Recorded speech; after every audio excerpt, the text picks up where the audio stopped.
After the 2010 midterm elections, after last year's elections, a group called the Center for Responsive Politics took a look at who spent the most money in that election. They concluded that the corporate-funded side of Republican Party politics absolutely devastated Democrats and Democratic causes across the country. Outside groups on the right outspent the left by so much in the last elections that it wasn't even quantitative anymore. They qualitatively changed the nature of the competition in that election. The Center for Responsive Politics summed it up this way. They said, quote, "The Democrats brought a bat and the Republicans brought a grenade." Here's the difference between conservatives and liberals. Here's the difference between Democrats and Republicans. When somebody says that sort of thing about Republicans, about them bringing a grenade, Republicans put it on their homepage because they're proud of it. This is the front page of Karl Rove's unlimited spending campaign group, American Crossroads and Crossroads GPS. They brag about the grenade thing on their front page. That's what they're advertising that they do.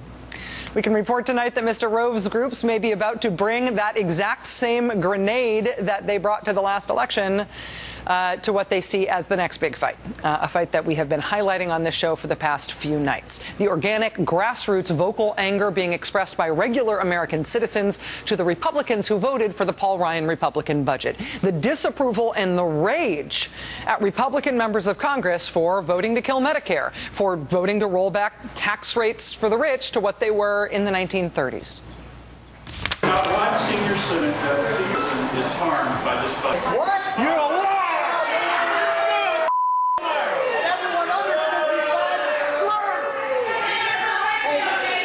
Do you know anything about Medicare?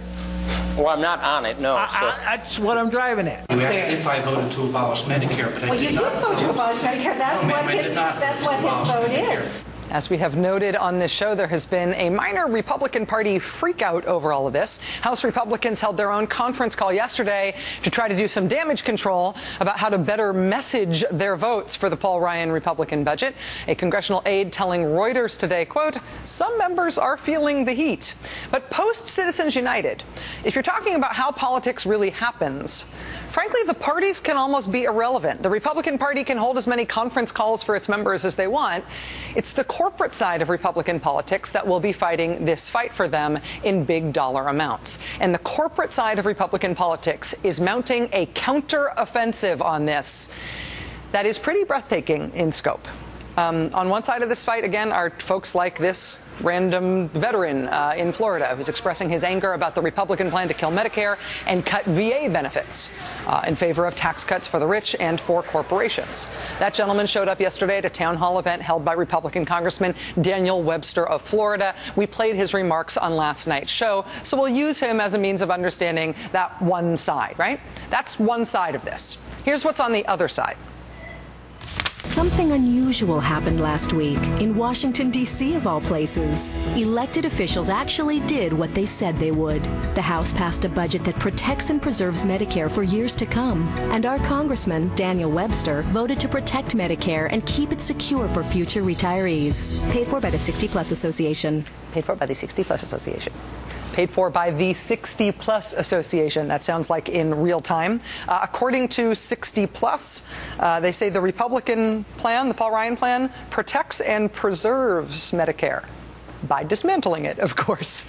This 60 Plus group that's running these radio ads, they're also running robocalls and they're sending out mailers in 39 House districts right now, all about how when Republicans voted to kill Medicare, they were really voting to protect it.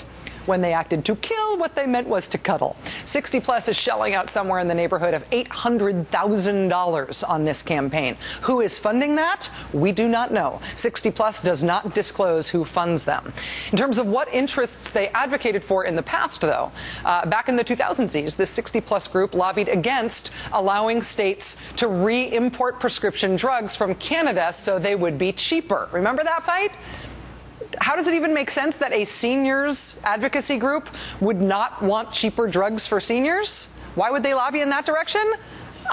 Virtually all of their largest contributors at that time came from the same source, the nation's pharmaceutical industry. Now that same group, 60 Plus, says the Paul Ryan plan to privatize and thereby kill Medicare would actually be great for Medicare. Also part of the counteroffensive on the right is the group Americans for Prosperity. AFP is running pro-Paul Ryan Republican budget radio ads, web ads, and robocalls in more than 20 districts across the country right now. Total ad buy, about $400,000. Who's paying for that? Again, don't know. Americans for Prosperity does not disclose its donors. We have asked them many, many, many times, trust me. What we do know about them, though, is that they are funded, at least in part, by corporate funds. Here's what the president of Americans for Prosperity, Tim Phillips, told us on the show back in 2009. We would love to have more corporate funding, so if there's more corporations watching tonight, feel free to give to us. Americans for Prosperity was founded by the 18th richest man in the world, one of the Koch brothers. And Americans for Prosperity is now stepping in to defend the Paul Ryan budget, which, of course, slashes taxes for corporations and for the wealthiest people in the country. Then there's Karl Rove's groups, American Crossroads and Crossroads GPS. They tell us tonight that they have not unleashed yet their proverbial grenade on this fight. But they told us, quote, that could change. The group spokesman telling us, quote, there's been an increased level of donor activity since President Obama's budget speech 2 weeks ago. Donor interest has peaked. When asked what sort of resources could be brought to bear on their side of this fight, Mr. Rove's group reminded us of the $750,000 ad buy the group placed last month going after union rights. Who pays for that sort of thing when Crossroads and Crossroads GPS does stuff? Well, at one point last year, 91% of the funding for American Crossroads came from just a few people, just a handful of billionaires. Crossroads GPS, however, does not have to disclose to the public who funds them at all. In addition to all of that big money coming from the right on this issue, there are other conservative groups like FreedomWorks, like the Heritage Action for America, part of the Heritage Foundation, I think, also the American Action Network, who are joining in this big conservative, apparently corporate-funded counteroffensive. They're doing things right now like distributing pro-Paul Ryan budget talking points. That last group, the American Action Network, that's run by a who's who of current and former Wall Street executives. And, you know, they just might benefit a little bit from Paul Ryan's tax-cutting budget. That budget also happens to dismantle some key parts of President Obama's Wall Street reform law.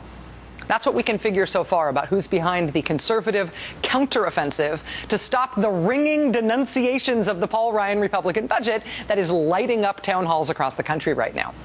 What's going on at these town hall events was not organized by anyone. The Democratic Party is following its own base here. After people turned up on their own and started doing this at town halls, then the machinery of the Democratic Party and liberal groups started scrambling to try to catch up and reinforce what was happening.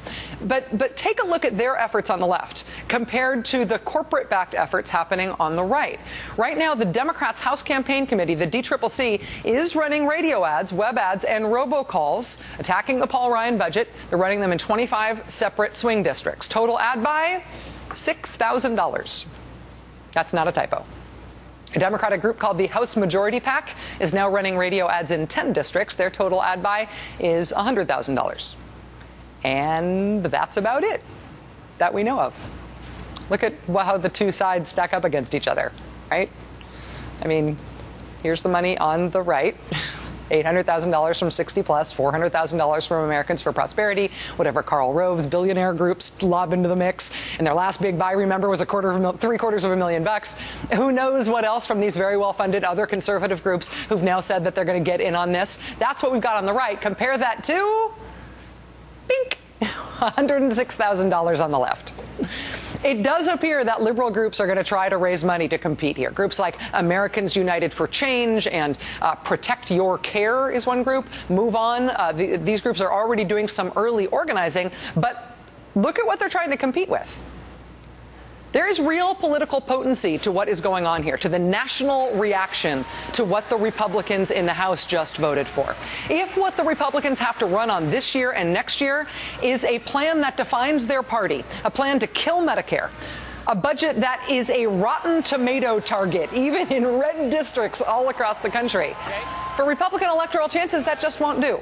And you can tell that the right thinks that just won't do because their really, really, really big money is now pouring in to stop it. Joining us now is Independent Senator Bernie Sanders of Vermont. He joins us here in studio tonight. Senator Sanders, it's nice to have you here. Thanks for coming in. Good to be with you, Rachel. Do you think that this is sort of the way things are from here on out now? Every time grassroots momentum of any side grows on the left, it is met by corporate anonymous donor stuff on the right? The answer is of course. And what you're seeing, I have to tell you, is nickels and dimes in terms of what we can expect coming down the pike as we get closer to the election. As a result of Citizens United, what can now happen is that billionaires and corporations can provide hundreds and hundreds of millions of dollars into campaigns, radio ads, television ads, and as you've just indicated, they do it in secret. What the Ryan budget is about is the most radical right-wing extremist budget ever passed in the history of the United States Congress. This would transform America by giving $1 trillion more in tax breaks to the richest people in this country who are already doing phenomenally well, while in the middle of a recession, when working people, low-income people, middle-class people are hurting, it will decimate program after program after program, as you've just indicated, convert Medicare into a voucher program, which means that low and moderate income seniors somehow or another are going to have to come up with money they don't have when they get sick and end up in the hospital. It is a total disaster. And I think what you're looking at is an election which will be based on the Ryan budget. I just learned today that Harry Reid, the majority leader in the Senate, plans to bring the Ryan budget right to the floor of the Senate. Let the Republicans vote for it. I think that's good strategy. But that is what the fight is. It's a vision of America which I think most Americans do not want to see. I feel like it has been interesting to see this happen at constituent town hall meetings for Republican members of Congress. That means that people who live in districts that elected a Republican member of Congress have these feelings about this Paul Ryan budget. It is not necessarily the Democratic base who we are seeing here, and it certainly doesn't seem to be an organized effort. This seems to be sort of an organic thing. Given that, is the Democratic Party able to organize on the basis of this, in a sense, to not necessarily make more of it happen than would otherwise happen, but to turn this into a sustained, electorally rewarding effort? Well, I certainly hope so. I want to tell you something. Polls that I have seen suggest that working class people in the Tea Party do not think it's a good idea to decimate Medicare and Medicaid or Pell Grants. So I think that the Democrats now have an opportunity to bring forward a very different vision of America than the Ryan Republican budget. And your point is this going to be a sustained activity? That Reid is planning to bring that bill to the floor of the Senate to give our Republican colleagues the chance to vote it up or down, vote for it or against it, I think is the first step. But I think this is what the campaign is about. Do you give tax breaks to billionaires and decimate the programs that millions of Americans depend upon? And then in addition to that, it is clear our Republican friends want to destroy Social Security as well. So I cannot recall a moment in American history where the choices are clearer. I think the vast majority of the American people, including many Republicans, do not support the basic concepts of the Republican budget. I know that I think you held 2 town hall events in Vermont yesterday. Yes. You have another one up there tomorrow. What are you hearing from, your constituency is the entire state, and Vermont is a more diverse state. I live near Vermont. It's a more diverse state than people give it credit for. What are you hearing from your constituents on this? Rachel, we had a meeting. We focused on children's issues and family issues. And I'll tell you, if your TV camera was there would have been people in tears to hearing what single moms and what families are struggling with right now. And they're saying, look, if they cut Head Start, how do I go to work? I have a job right now. How do I go to work if I don't have decent child care or Head Start? People right now are struggling with health care. If they cut Medicaid, what am I supposed to do? I have some chronic health problem. I don't have a lot of money. How do I get to the doctor if they decimate health care? People are talking about how their kids are not going to be able to go to college if Pell Grants are cut substantially. So what you're seeing is people just hanging on right now. And if the Republicans cut these programs to give tax breaks to millionaires, there will be enormous suffering. I was in Morrisville, Vermont last night. A woman, she raised her hand. She said, asked a very simple question. She said, what do they think is going to happen to people when they do all of these things? What is going to happen to people? And I'll tell you what will happen to people. People will die. We lose 45,000 people a year now who don't get to a doctor when they should. 45,000. What do you think is going to happen if millions of people are thrown off of Medicaid? If you are a senior citizen in 10 years when their plan kicks in, let's say you're making $20,000 a year and you have a cancer. What are you going to do with an $8,000 voucher? What do you think you're going to do? How long is that going to last in the hospital? What happens to you? So I think what you're seeing now is an assault, an unprecedented assault on the part of big money, using their Republican friends to remake America in a way that the vast majority of the people in our country do not want to see. Vermont Senator Bernie Sanders, it's a real pleasure to have you here in person. Thank you for coming in. Thank you very much, Appreciate Rachel. it.